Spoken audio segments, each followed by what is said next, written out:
continue to make my point. If you look at verse 19, can we see verse 19? So Hezekiah said to Isaiah, the word of the Lord which you have spoken is good. For he said, will there not be peace and truth at least in my days? This is quite striking. If you read the entire scripture, you see that why Hezekiah made that comment was because after he recovered,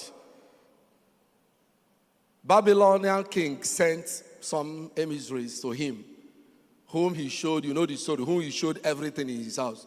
And God was not happy about that attitude. And God now said, Babylon will draw away the children of your house, your children, they will all be drawn away. And his own response was, at least there should be peace in my own days. He was not bothered about the war, the gory situation that the prophet had painted about the repercussions of his action. So if you are a Christian man or woman, although it looks like we are talking about the men more, but if you're a Christian man or woman, you should be bothered about what happens after you. Don't say, if I die, I'm dead. It's only people who are alive. Actually, at this stage, I'm so much unafraid of death, probably because my dad was afraid of death and he didn't hide it. I'm so much unafraid of death that the only thing that bothers me is what happens to those who are relying on me, if anything happens to me. So that shapes my actions, not necessarily about me. And I'm sure a lot of us are like that. What shapes your actions, what shapes your decisions you make, what happens to the people you are leaving behind, especially those who cannot help themselves. Now, there was a lawyer, a great lawyer, one of the greatest ever. Let's call his name Alade. He did everything. He was the name all over, everywhere, from Nigeria to England. In politics, he did very well. He did everything so well that easily is the person anybody will refer to now as the greatest symbol of that profession. He made money. I probably could call him a billionaire, maybe millionaire. He wrote wills for people, prepared other persons for a fee. He had only one wife. He didn't marry two. When he died, his whole family estate was thrown into confusion. Why? Because the wealth he so passionately acquired over the years, decades, ended up being the problem in his family. As I'm talking to you, the children who were born by the same mother are still at loggerheads. Because probably Alade did not prepare his house before he died. I will call another one Ganiyu. Almost to the same extent. He bestrode the legal firmament, acquired, he was a billionaire. That one I could easily call him a billionaire of the highest order. Like Hezekiah, he got to know that he will die. Not everybody will know that he will die. He was one of those who were lucky to know that he was going to die. So what did he do? By himself, his own handwriting, he dealt with every issue in his family. Even his child who had become unfortunate, to become a bit challenged, he took care of that. His business he knew that required his skill, his personal skill, to continue to run. He looked around and found out that could be a source of confusion. So he gave instructions on what will happen to that business. Every other aspect, all the people who were depending on him, causes he believed in. Some of us give money to church because it's part of you, it's part of your life. If you die now, can that continue? So he took time and arranged everything. In fact, he took time to arrange his burial. There's nothing wrong with arranging their burial. Even that one they call befitting burial. It's in the Bible. There's nothing wrong with that. It's not a law. Let me also enter another caveat. I am not giving instructions. I'm only bringing out principles. The issue of putting your house in order, writing a will or not writing a will, are actually personal decisions. They're actually personal matters. Even when you go to your lawyer, that's one thing that you control, not your lawyer. A lawyer can control your case in court, but a lawyer cannot control your will. He can only advise. You are dominus litis. You are in charge when it comes to that. Now, he took care of his burial. In fact, he bought his casket. But there's nothing wrong with that. Can buy a grave. Abraham bought where he was buried. If you go down up to Joseph, you see that we're all buried in the same place that the man bought. So nothing wrong with buying a vault, even no matter how much it costs. It's all in the Bible. You can also give instruction that after my death, this is what will happen. I should be flown in an aeroplane or helicopter to, when Israel died, he was taken to where he wanted. And he gave instruction. All of them are there, but because of time, I will give the passages so at our own time, so that it won't eat into my time. At our own time, personal times, we can look at all of them. So, today, there is peace. I want to talk about a friend of mine. I'll use his name, call his name Ofang, Ndeto Buene. He was so big and so great that he was, when the word millionaire meant billionaire in Nigeria, he was one of those who were there. He got Julius Berger to build his house directly opposite Tinubu's house currently. And everybody was marveled. He virtually founded Newswatch magazine with his money. Put the man who was best known for that and added his brother as his deputy. We were so close that at the time he was about 70, he was even planning on getting married. In all these things, I kept listening to hear the day he would say, I want to put my house in order.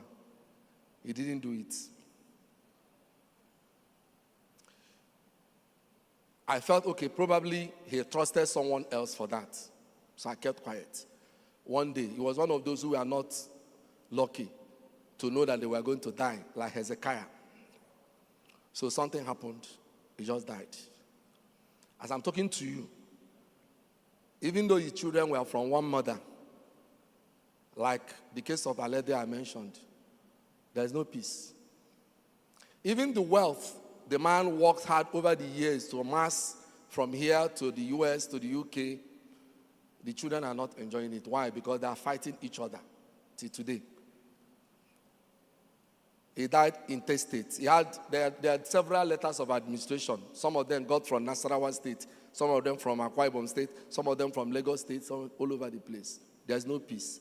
Everybody had tried to intervene, including very prominent persons. I can call their names, including me. No, but none of the children is listening.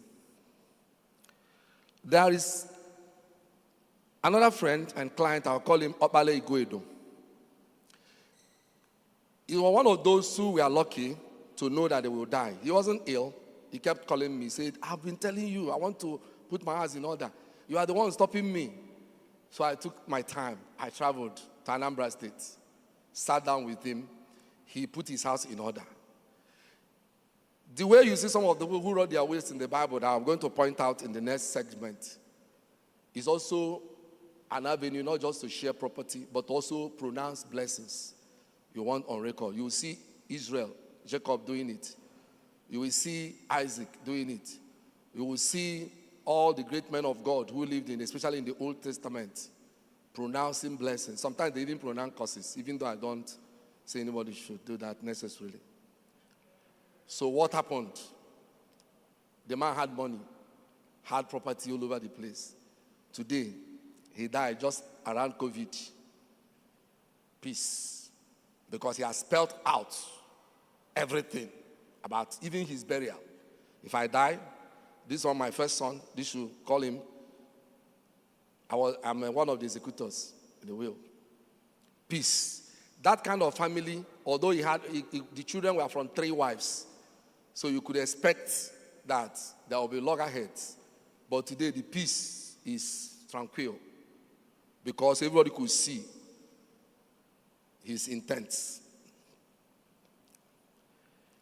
Let me come down to those who didn't acquire much wealth. There was a classmate of mine, secondary school, who just passed on this year. I'll call his name Pasio. Just the other day, The class president called me and said, please, you need to help this man's wife. I said, what happened? He said the brothers to the deceased husband are fighting to take over his shop. The brothers are fighting, asking her, where is the papers to the car? Where is the paper to the house? So when I got talking to her, she said that when the husband was ill, or when after the husband died, they came and took his body. She didn't know they went to do post-mortem and this and that, and now they now say that they don't know what happened to him and all that.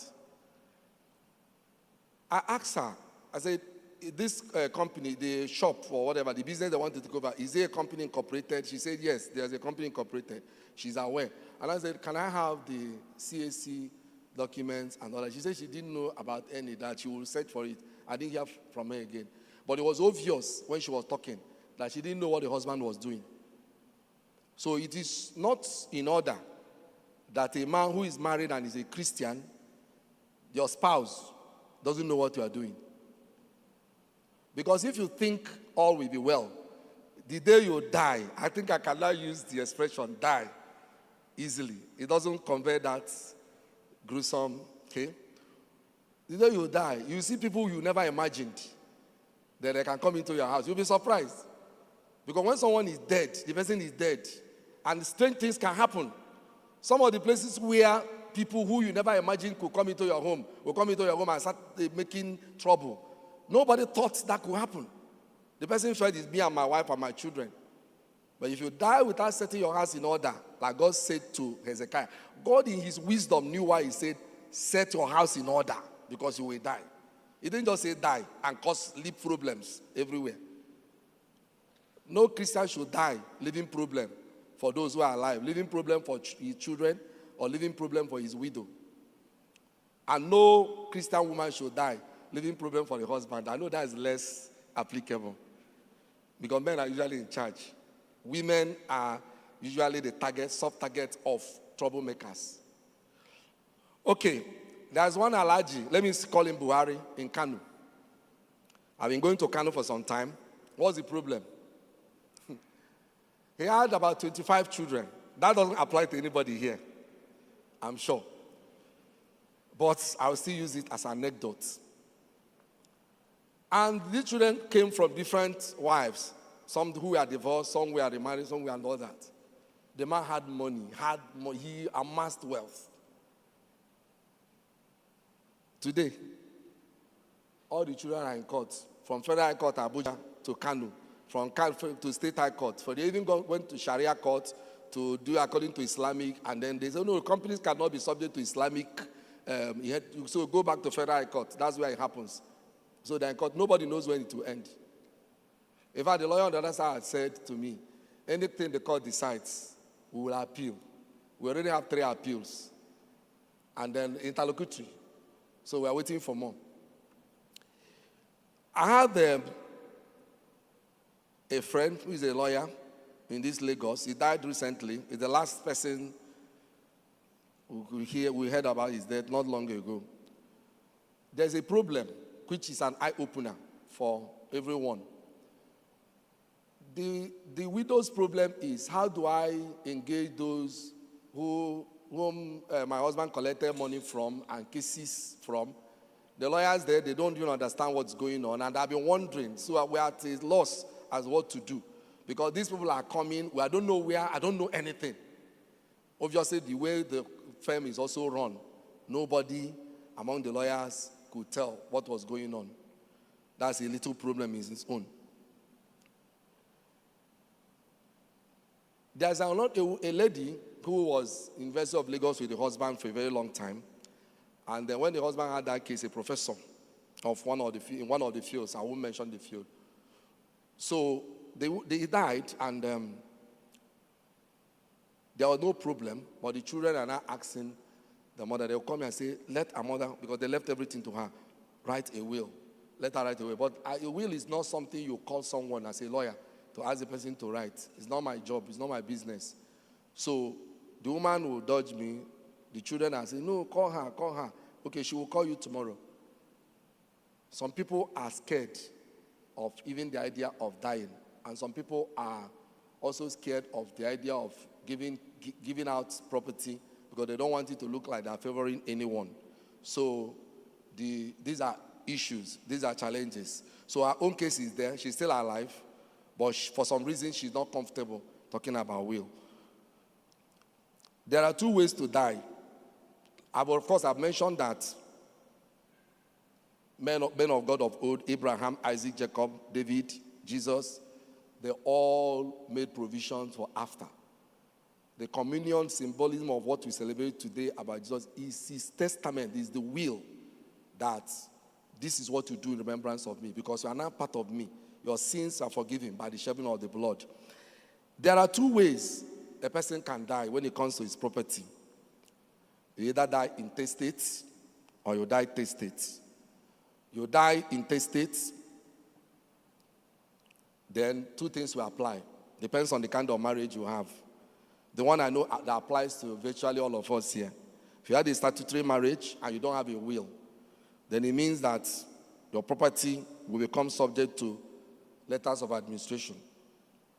Those who you probably don't want to get involved will get involved, and they will get letters of administration, and your property will be shared after debts have been removed in line with the administration of estates, intestate succession law of the place that applies to you, not according to what you want. If you happen to be unlucky and you have a customary marriage, which means you don't have one wife, then it will be under the native law and custom of where you come from. Then if you are happen to also be a bit unlucky and it's under Islamic marriage, well, Islamic law of Sharia will apply. But if you write a will, then none of these will be applicable. It's not only wills that you can use to settle your property. There can be what we call settlement inter vivos, which means you can deal with them while you are alive. I won't go into all of them. Well, what we call nomination, donatio mortis causa, deed of gifts, and then will, which is what it looks like everybody listens for. What is a will? I won't define a will, but I can offer a suggestion from my lecturer, Kola Bayomi.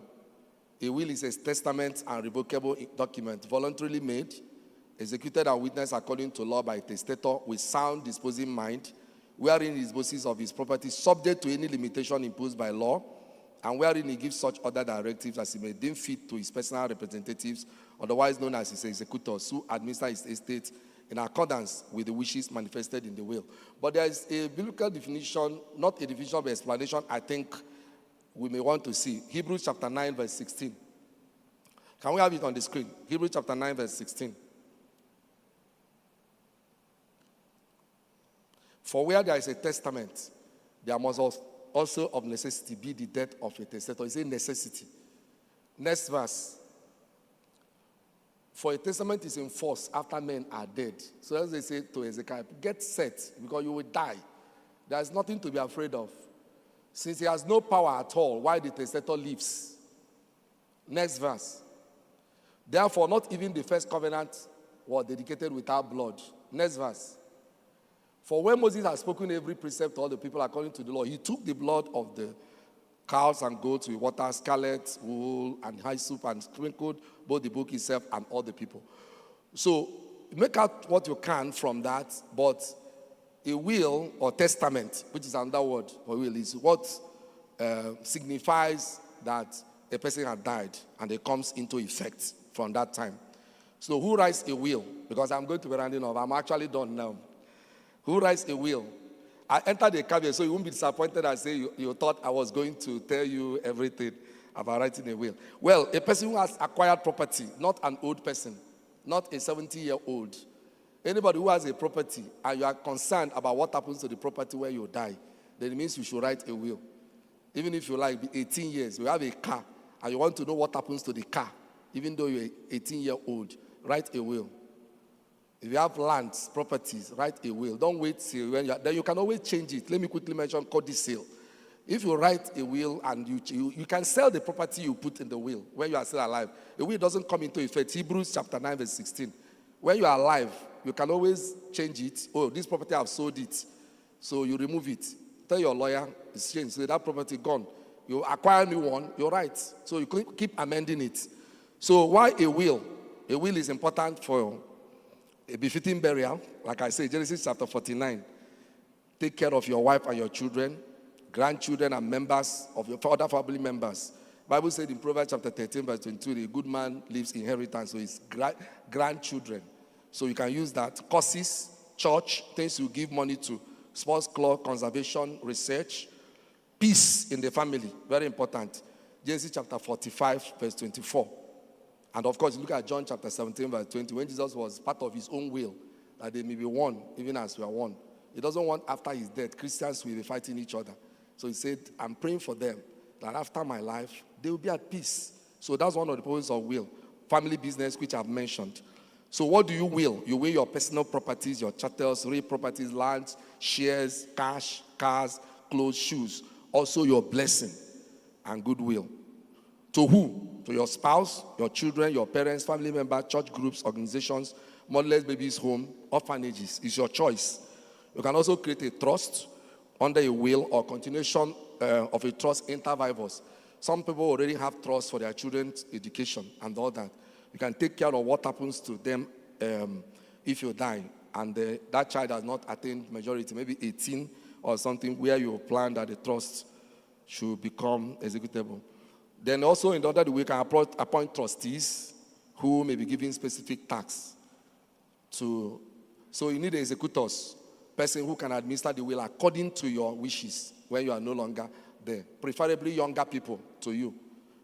You don't die according to age, but preferably should get younger people. They may die before you. If that happens, you change. Witnesses, those who trust, who will watch you sign, they watch you sign and they sign so that it won't be challenged. Codices are mentioned that. Other things you may watch out for.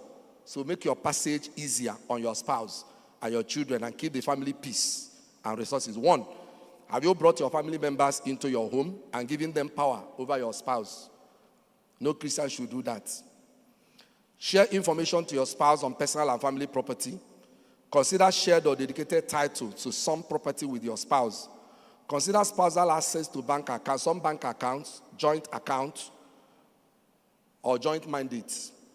Consider spousal and children's stake in ownership structure of companies you run now. Settle directorship of companies. Then consider intervivors liquidation of some businesses that are subject of potential family squabble. I had to sell when my father didn't write a will. So, but I used my own wisdom and I made sure that those properties that could cause problem, rift among the children, I just used wisdom and they were sold. Take your money. Know when you call it. You chop the money and know you chopped it, or use it and reinvest. But not people being in court. These are not instructions. It depends on the family. Because you have to check and look at the people you are dealing with. Some family properties can still be managed by family, even children, without any problem, if it's arranged well. But you look at each family and decide. The key thing is there should be peace after a man is gone. 8, consider liquidation of some stakes in some investment and willing the money, putting the money in your will, instead of leaving trouble for people to fight over, like the Buhari I mentioned in Kano. What happens to your soul's proprietorship business requiring your personal skill and your name? Ganiyu said, close down my law practice because he knew what was going to happen. So that was liquidated and closed down. Today, there's no problem. There are some that were not liquidated, and the children are fighting, even though they are lawyers or they are doctors and all that. Conclusion, because I have not seen red and I don't want to see red. While amassing wealth, consider what happens to it after you. Why not in so much wealth? What happens to your family and other causes you believe in if you suddenly become ill or die? What happens to family business? What happens to peace? I said in conclusion, Hezekiah appears unperturbed or unbothered if the war that was predicted, that was prophesied, was not in his lifetime. What of you? You will rather seek absolute peace in your home now and after. Thank you so much.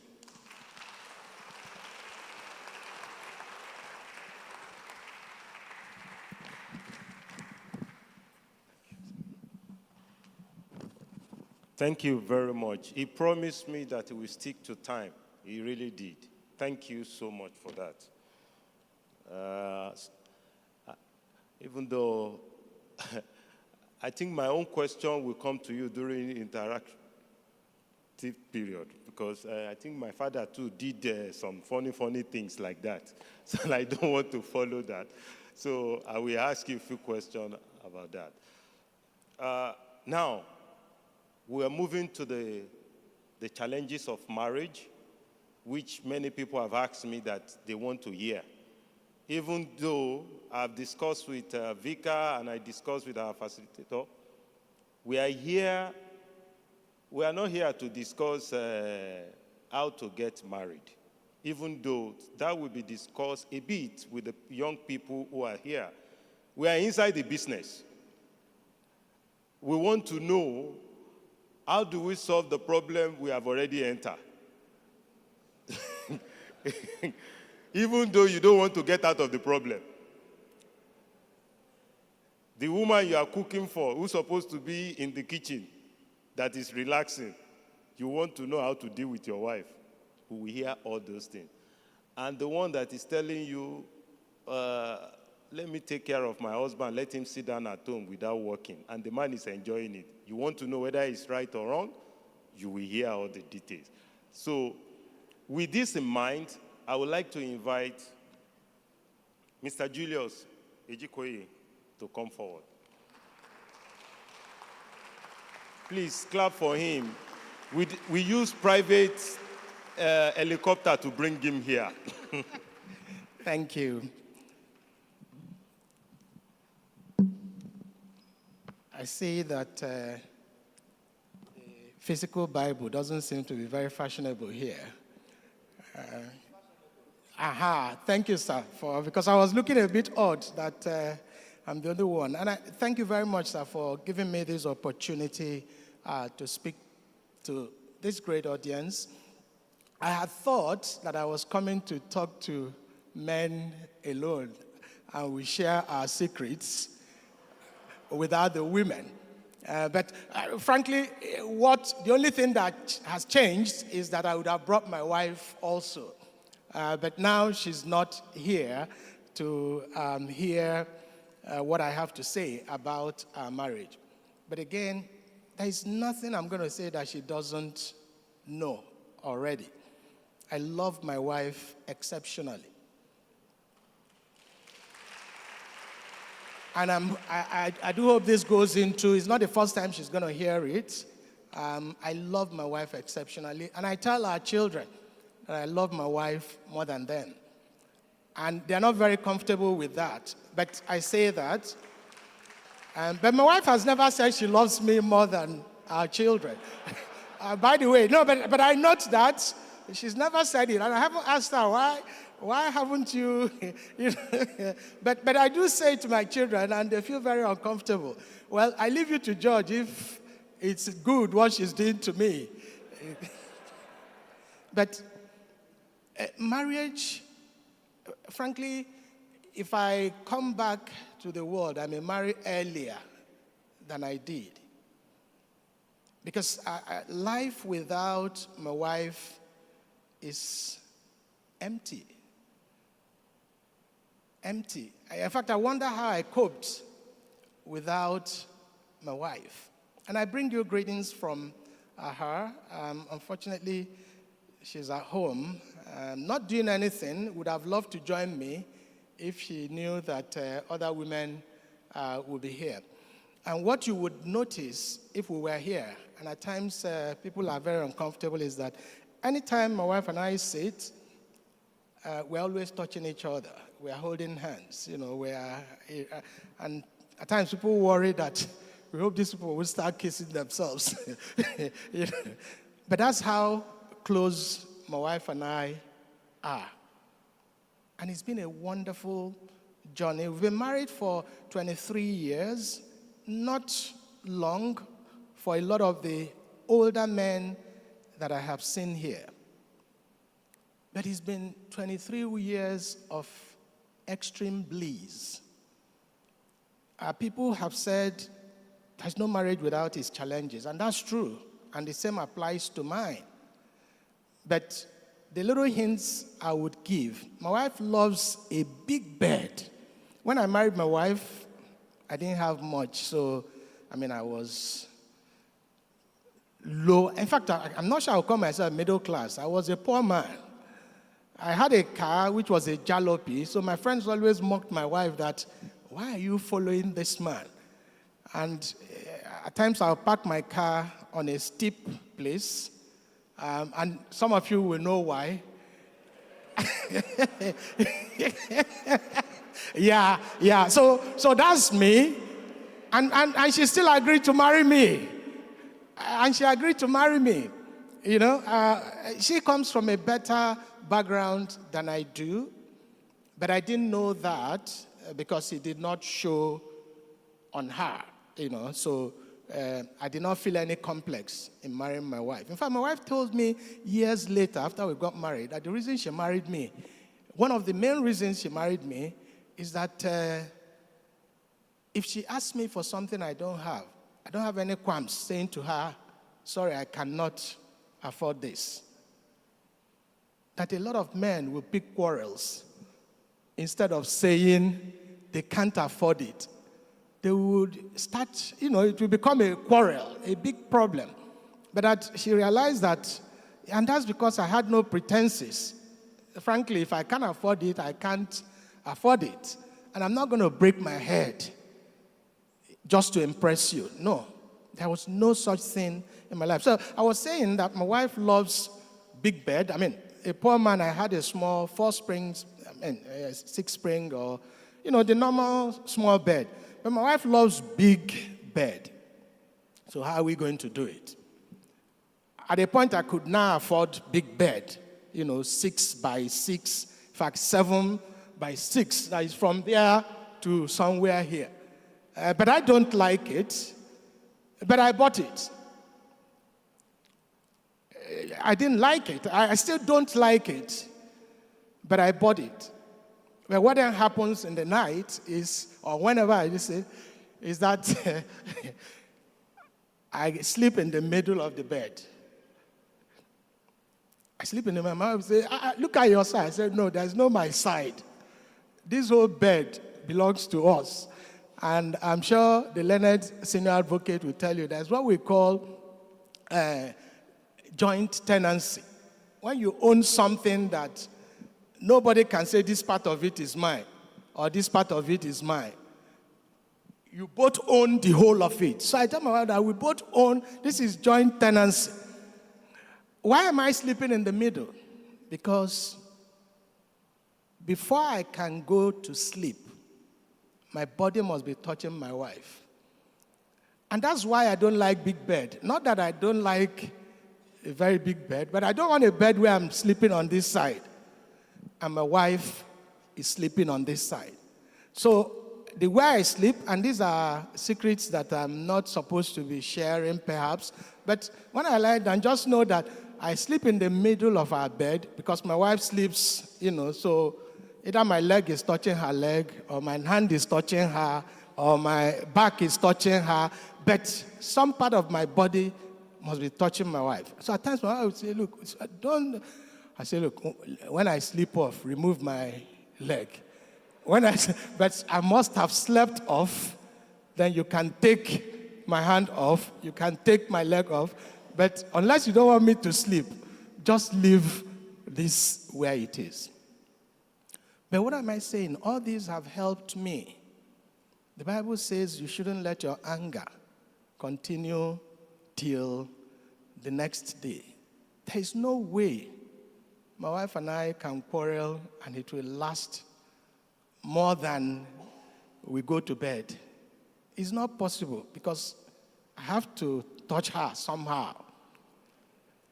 That one is something that is a given. I have to. So, and I make no pretenses about it, that this is my own Valium, this is my own whatever sleeping medication.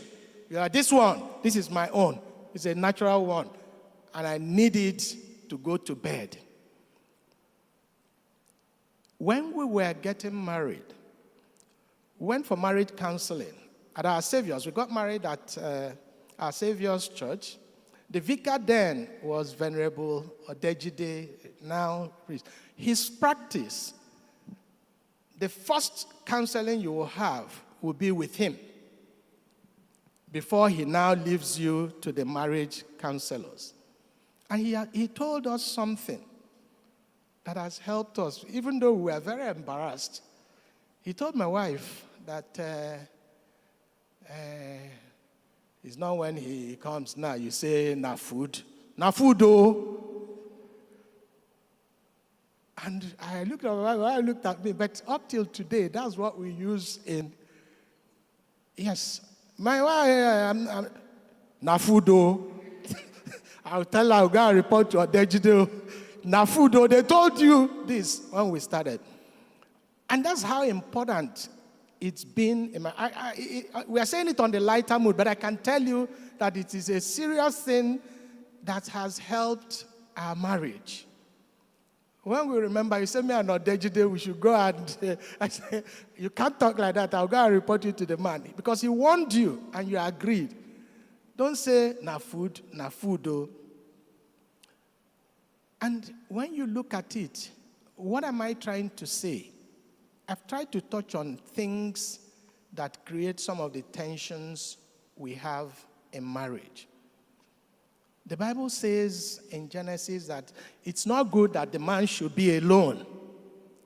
In fact, people have said, and that's true, that man is the only thing that God created. And when he looked back, he didn't see that it was good.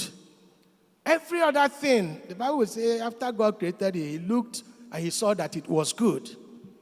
And when God created man, instead of seeing that it was good, God saw that it's not good that this man should be alone. And God went and created. That was what motivated. The life would have just been man alone if God thought that it would be good for the man to be alone. The only thing that brought the woman into existence is God's reasoning that it is not good that the man should be alone. You cannot disprove God's principles and try to be alone. It's not possible. Any man who says, I can be alone, you are deceiving yourself. You can't. It's just not possible. And that's why it's better to come clean. As I have come clean with my wife, I need you to be able to sleep. I need you for this. We need to, as men, come clean. That we need our wives. And that's very important. And that's one of the beginning of it all. And women have said, and I tend to agree, that how a man treats a woman goes a long way in determining how the marriage will be. Generally speaking, I think it's true. One of the things I told my wife when we were courting is that any woman who marries me is going to have the best marriage anybody can ask for. Those were my words. And I decided that I would live out those words. So you must know what you want and determine that you will live it out. Otherwise, marriage will be like what a friend of mine, he got married very late. So everybody used to pick on him that, when are you going to get married? Are you sure you'll get married? Every time he was the subject of that discussion. On one occasion, he said, look at you people who are telling me about marriage. I know a lot of you are swallowing your wives like medication. You will fry your face, but you have to take this medication. And that's true. A number of people are really swallowing their marriage as if it's medication. Something you don't really want to take, but you have no option but to take it. And that's not what it is meant to be. The Bible also says in Genesis 2:25, after God had created woman, gave her to Adam. Adam gave her a name. This is the bone of my bone, flesh of my flesh, this, and that. God said, and for this reason, and that's the first thing, and for this reason, a man shall leave his father and his mother, and shall cleave to his wife, and they shall become one.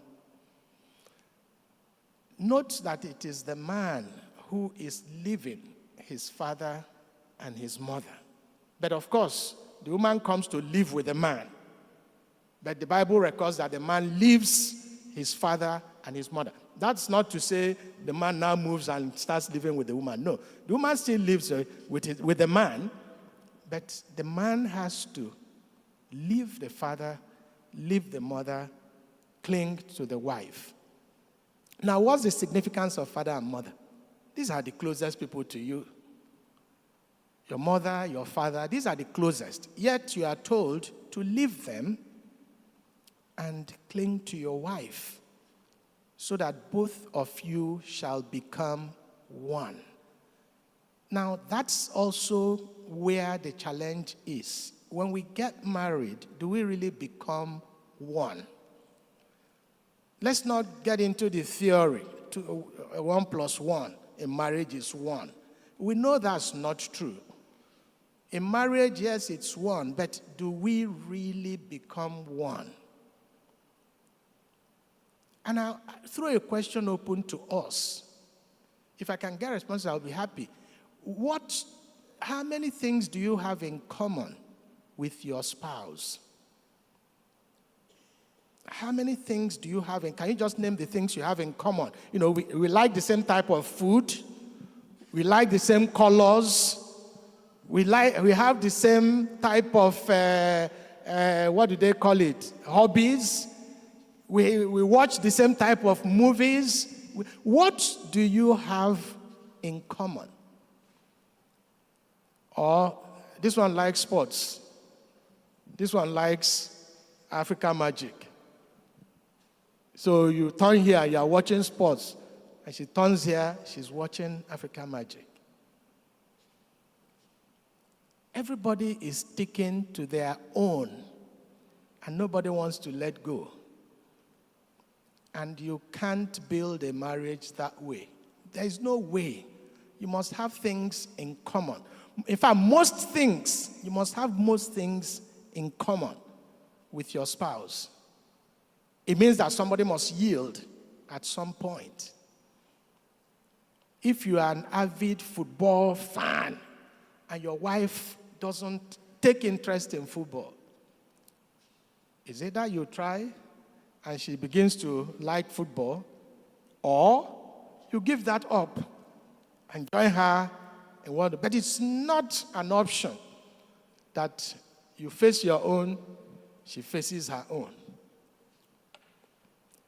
If you do that in many things, when I started getting some flesh to my body, by the way, on a lighter note, a friend of mine saw me after some years, after I got married.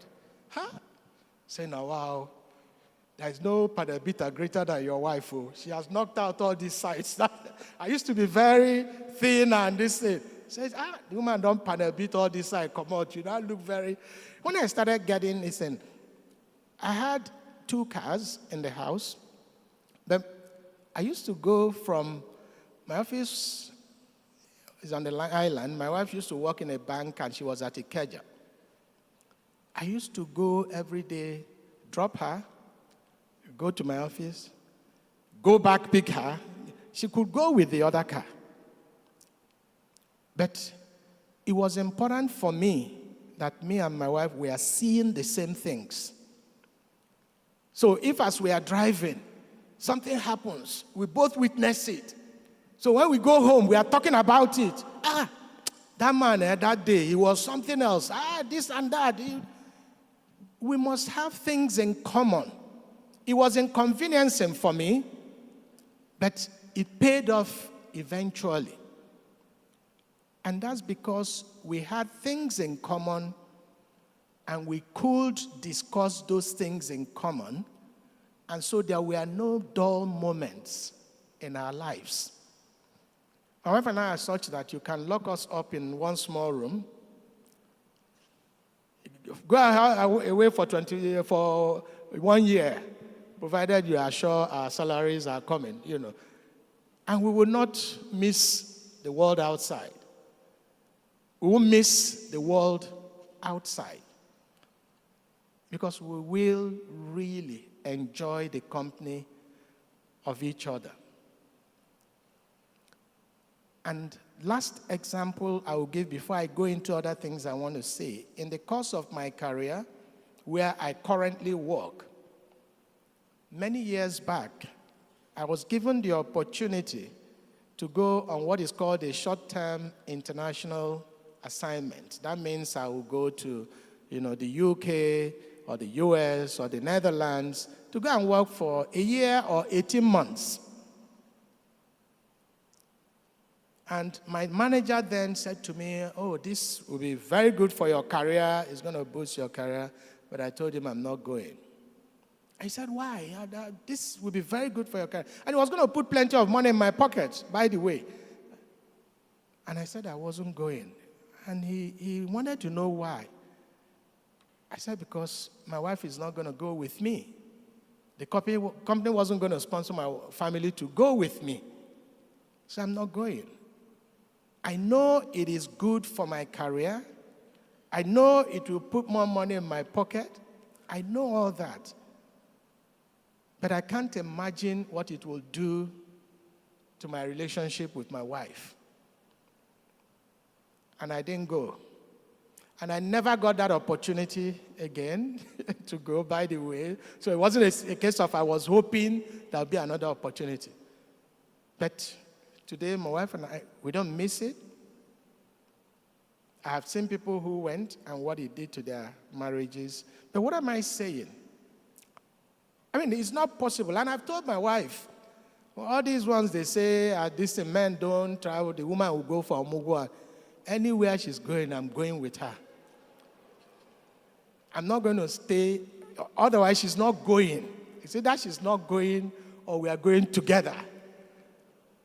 And I've been telling it to my children. You see, my mother had a way, when we were growing up, if she doesn't like something, she has a way of saying it. Everything she's saying, she will key that into it. You will know she doesn't like it. So I've been doing that too. My children knowing that if my wife travels alone to go and see them, they should just know that I'm grieving or I'm not happy. Whatever happens, you people should even ask me. Just know that this is what's going on in my life. And I will just take it that you people know and you deliberately did that. And I think my wife has promised me that that is not going to happen. But what am I saying in all of these? A lot of things challenge marriages. And that's also because two people who didn't grow up together met themselves and decided we'll spend the rest of our lives together. You don't expect it to be a walk in the park unless you build it yourself. But we do have relationships that also work. I'm not talking about marriage now. Look at friends. We've been friends for 50 years. He was my childhood friend. And we maintained that friendship, and we're very good friends. We have a lot in common, and that's what makes for friendship. And it continues. Why does friendship succeed where marriages fail? And I think that's the question we should ask ourselves. Why does friendship succeed where marriages fail? And I can tell you my little experience is, number one, what's the mindset in marriage? The person's mindset is very important. With what mindset are you getting into marriage? If marriage becomes to you an extension of friendship, chances are that your marriage will work. If your relationship with your wife is that similar to your relationship with your friends, chances are that marriage will work. A classmate of mine, my very good friend, he did something and I was very unhappy, and I said, what are friends for? I said, what are friends for? Our friends are to mess each other up. And I wasn't sure whether to start laughing or but it's true. Friends are to mess each other up, and you still remain friends. A friend treats you badly, but that doesn't end the friendship. You just take it, you forgive the person, and you move on. But same thing happens in marriage, and heaven must fall. That's one thing that makes friendship endure where marriages fail. The mindset with which you go into it. Some people find it easier to live a marriage than to live friends. And what that means is that your spouse is not your friend. If your spouse is not your friend, there is nothing we'll say that will make it work. It cannot. Your spouse must be your friend. And I mean your best friend. With all the emotions of friendship, everything must come into play there. There shouldn't be any friend whose relationship with you is closer than that of your spouse. And I say this to both men and women, both husband and wife. It takes the two. The Bible says in Amos 3 verse 3, can two walk together except they agree? It's not possible for two to walk together when they don't agree. But why don't you agree? I was very happy. Something I had done for many years, and which I thought I was maybe the only man, doing it. I was happy when the other day I saw something in WhatsApp, a video where they said a man who apologizes when he is wrong is a wise man. A man who apologizes when he is wrong is an honest man. A man who apologizes when he is not sure is a wise man. In other words, he's not sure whether he is right or wrong. He's a wise man. A man who apologizes when he knows he's right is a husband. Because I do that, that's what I do. I apologize to my wife even when I know that I'm right and she's wrong. But I also tell my wife that I'm not apologizing for what I have said or what I have done, but I apologize that it rubbed off badly on you. I didn't mean to hurt you. I'm really very sorry that you took it this way. But this is the way I saw it. And I know that apology goes a long way to help to mend things. But a lot of us are very, very proud that we can't apologize. And I'm talking about both sides. Where I'm sorry is a difficult thing to say. You can't have a peaceful relationship. Whether it's between friends or it's between husband and wife. You see, those two words, I'm sorry. Where it is absent, you have two people who lack humility, who think they know it all,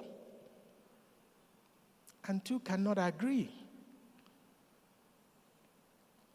So these are things you must do if you are to get it right. Now, I was going to throw this in and say, let us list those things that challenge marriages.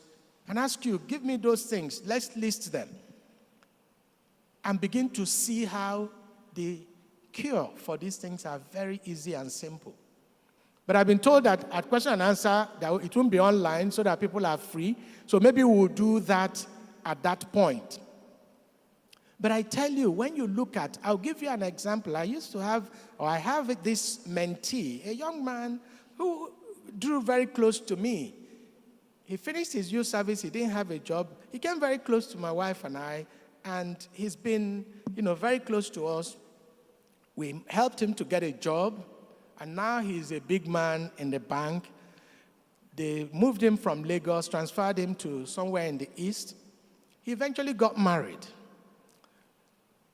When I was living in Port Harcourt, he had a training in Port Harcourt, and he stayed with us. And I had heard that he got married like 6 months earlier. So one evening, we were talking, just the two of us, and I asked him, how is your wife? And he didn't sound very enthusiastic. I knew something was wrong. So I said, what happened? Why are you not this thing? He actually said they were no longer together. I said, what? How can? Your marriage is not up to 1 year and you are no longer together. What happened? He said, so many things. And he now gave me one example, which I found very ridiculous, but I'll share it. So he told me that one day he was expecting his colleagues in the office. They were coming to visit him in the house. And he didn't have much money with him. So he had gone to buy drinks. He knew the number of people, maybe there are 6 and all that. So he bought drinks for 6. He bought certain other things, to entertain them. And that before that day, they have a neighbor whose child is fond of the wife and comes over to play with the wife. And the child came one day, and the wife took one of the drinks and gave the child. And he came back and he was livid. I'm waiting for people. I'm expecting people. I don't have enough money. How will you give? The thing caused a big problem between them. And it was so significant that this is the example he could give me of the things that his wife did. And when he finished, I looked at him, I said, are you serious at all? He was looking at me, he didn't. I said, so this is something your wife did. So where did your wife go wrong? He said, how can she take the drink without asking him? I said, okay, there must be something wrong. We are not seeing things from the same perspective. And I told him, look, if I were in your shoes, I will not go and buy those things. If I don't have money, and it happens regularly, that little money I have, all I need to do is tell my wife that I'm expecting 10 people. But this is all the money I have. It becomes her problem to make sure that those people are entertained. And I tell you, by the time she's through with it, you too, you'll be wondering whether it's this same money. Did she go somewhere to get more money? My wife can serve 2 people 1 bottle of Fanta. 3 people. In a way that they will think that they drank champagne. By the time I takes cucumber and puts by the side, and takes this and brings it out and serves 1 bottle of Fanta is what she has served. And they will be drinking it, believing that they are sipping champagne. So I cannot worry myself. I don't have money, and I'm expecting people. That's her problem to carry. It's just for me to discuss with her. This is all I have. But if my antecedents are such that I'm a lying husband, I'm not sure my wife will do that. I'm not sure she will even believe me when I say this is all I have. she's not likely to believe me. She's likely to believe I have money. And so she'll be telling me, what can this buy? This thing that you brought, what can it buy? The whole idea is to get me to add because she believes I have more. I'm just trying to lie to her. But so the relationships are not built in one day. The bottom line in all I'm saying is how you have dealt with each other from time is what determines how each issue, each matter will be resolved, will be dealt with. You can't be a liar and expect people to trust you. It doesn't happen. You can't. Nobody will trust you. And I'm saying either side, you can't be lying and we are known to have lied and then you expect that when you say something, you'll be trusted. Why will anybody trust you? And when they don't trust you, even if you are telling the truth at that time, somebody doesn't trust you. Is it that person's fault? No. Because you are a renowned liar. So why should they trust you? And you must understand that I know you will not trust me. That's what humility demands. I know you will not trust me this time because I have lied a number of times, but please, I am not lying in this situation. So what am I saying? What I'm saying is let us invest in what the outcome we want. The type of outcome you want, you invest in it.